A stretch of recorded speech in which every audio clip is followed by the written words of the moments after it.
parang hindi siya nalulula.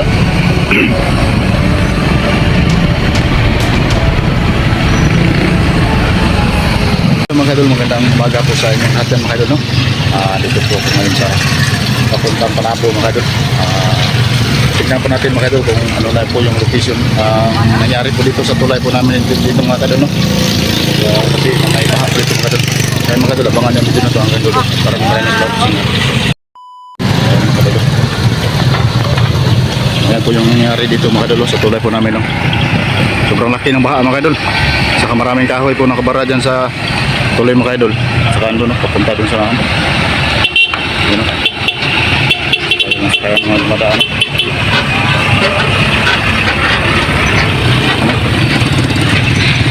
umapaw na po yung ilog ito mga idol.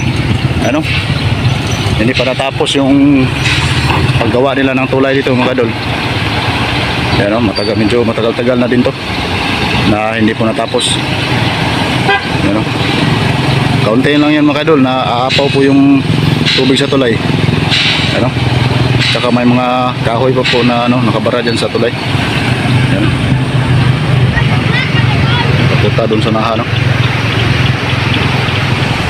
Siguro kahapon sa sobrang lakas ng ulan dun sa itaas ng bundok kaya bumaha. Ano?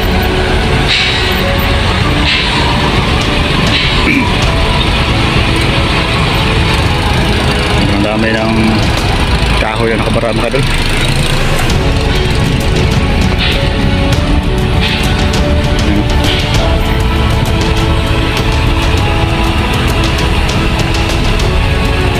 Hindi pa natapusin mga idol. So matagal-tagal na ito na nagawa nila. Ngayon hindi pa rin natapos.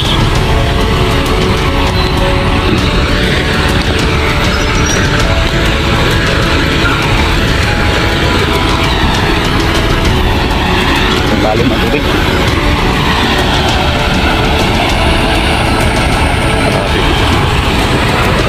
Papunta dun sa unahan, no?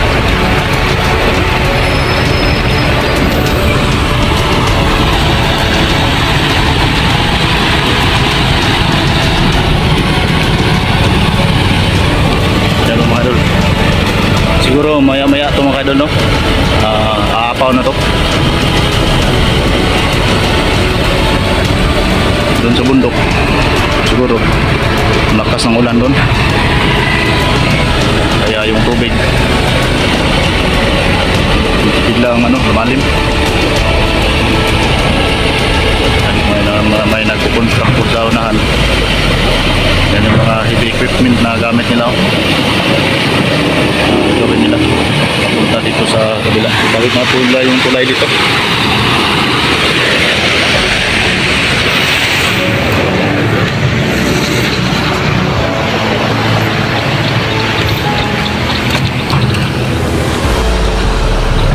Ang hali ng tubig. Okay lang, nakatawid pa yung ibang sakayan dito.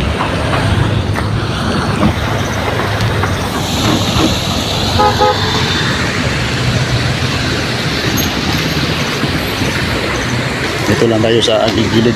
Hindi lang tayo papunta dun sa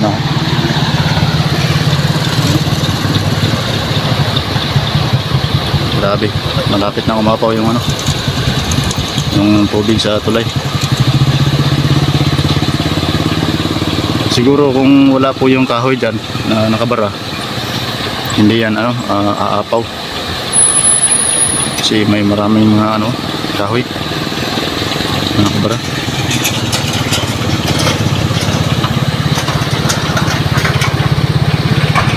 Nung nakaraan mga idol, nung palaging umulan dito, ganito din yung nangyari. Pero yung tubig dito umabot dito dyan sa may kabilya, saka dito umabot yung tubig dito hanggang dito, papunta dito.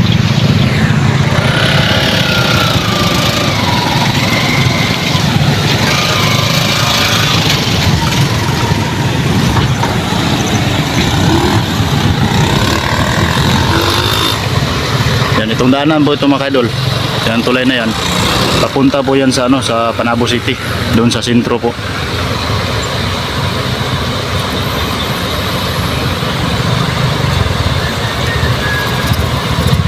buti na lang hindi pa masyado umapaw yung tubig dito.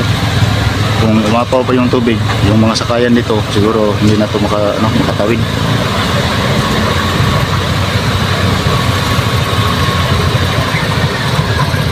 Sakayan nito.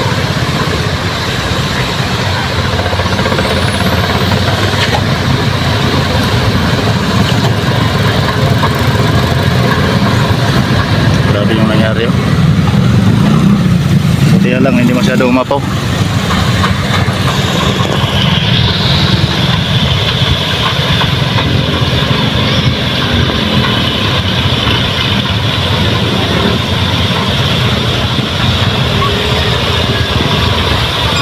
Hindi na tayo lalapit kung sunahan. Dito na lang tayo.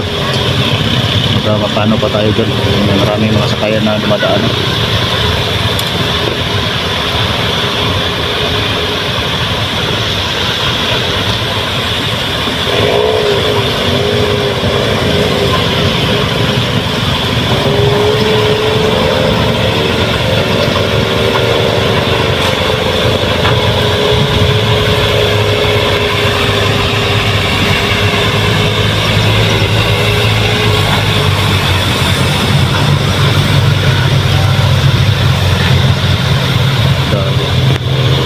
Tinanggal sana yung yung kahoy, siguro yung tubig ayan, hindi yan lalalim, malakas yung daloy nya kasi hindi masyadong kadaloy yung tubig kasi may nakapara. Kapag yung kahoy na yan, pag hindi yan inalis dyan, siguro maya maya po itong tulay dito, hindi nang padaan yung mga motor at saka mga pinwheelers at saka yung mga maliit na mga sakayan.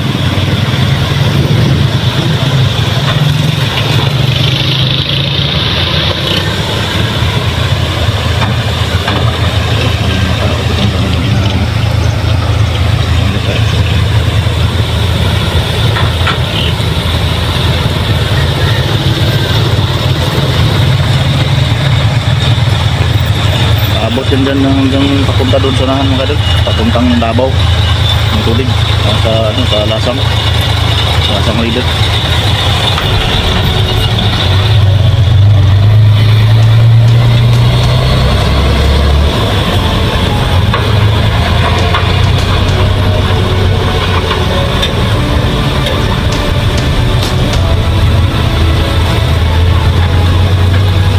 Grabe yung mga kahoy, sobrang laki mga kadolo.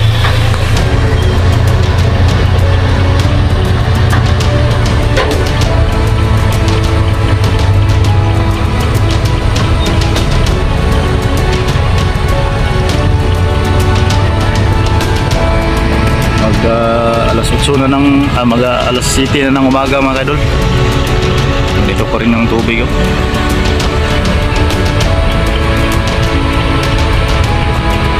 Siguro kanina bandang alas 4 ng umaga yung tubig umabot siguro dito. Yan. Yan sa may bandang yan sa may sa Daplin, may tabi.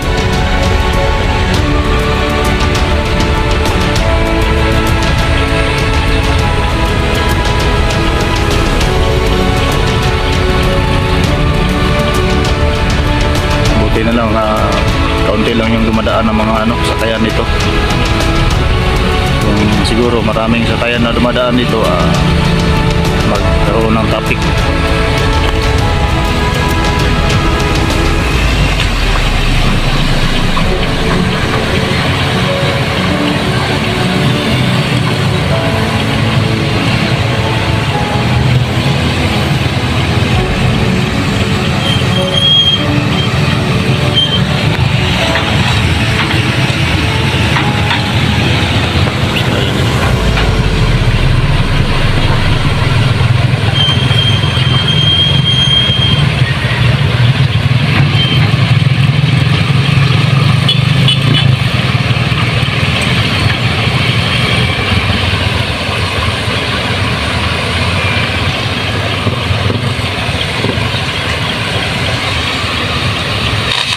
Tubig.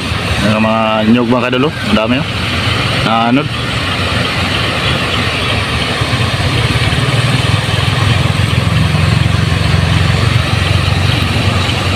Yan yung mga backhoe dyan, no? Sana tinanggal po nila yung ano, yung kahoy dito. Kung hindi nila tatanggalin yan pag mamayang gabi siguro pag lumakas yung ulan, wala na. Sigurado yung tulay dito maapawan ng tubig. Dapat kailangan dito na alisin nila.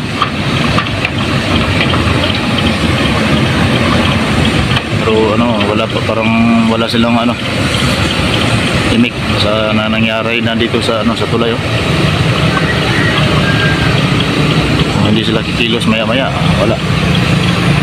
nang mga motor,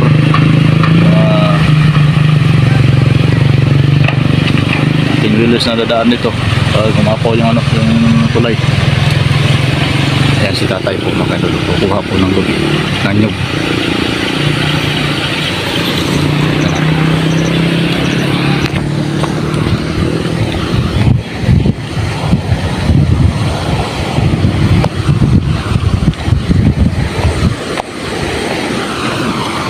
Mga nyug sila dyan, mga binilad galing po sa baha yan mga kadol, naanod.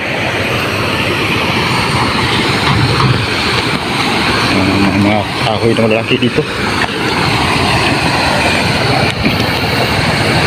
Yan po si tatay, oh. Tinitignan po niya kung may ano, may nyug.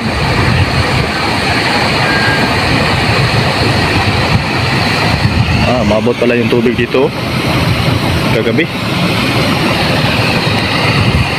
Yan, bumaba si tatay. Siguro hindi naman yan siguro mapapano kasi yung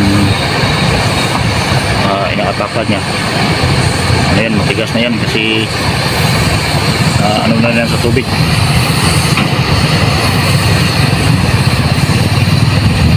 Yan, pumunta talaga siya sa ano, parang hindi natatakot sa tatay, tatay. Kaya ano natin sa tatay dyan, manood lang tayo sa kanyang gawin.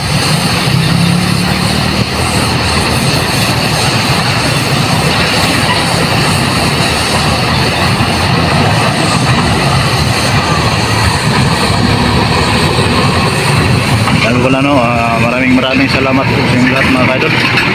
Patuloy po rin yung pagsuporta at pagsubaybay po mga kaidol, no?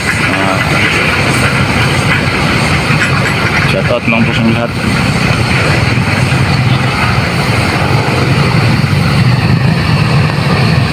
Hindi po ako nakadala ng listahan mga kaidol. Listahan ng ano, shoutout. Nakalimutan ko magdala. Kasi papunta sana ako ng ano, doon sa Panabog. Napahinto lang po ako dito. Titignan lang po natin kung ano po yung ano, nangyari na dito. Maya papunta ako maya doon.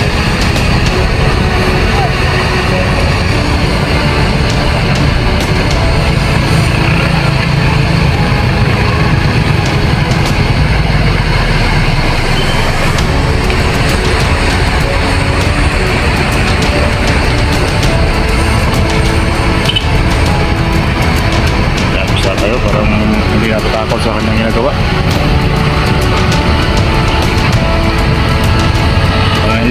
Parang hindi siya nalulula.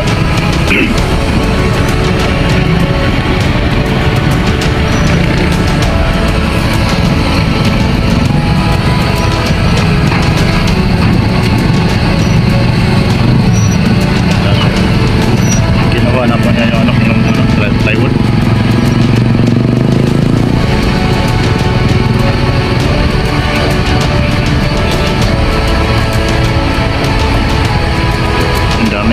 Nakabara. Yan. Amping dah tayo kayo. Sana pasipyat ya, bungay ka dah. Kadang kayo kumbensa.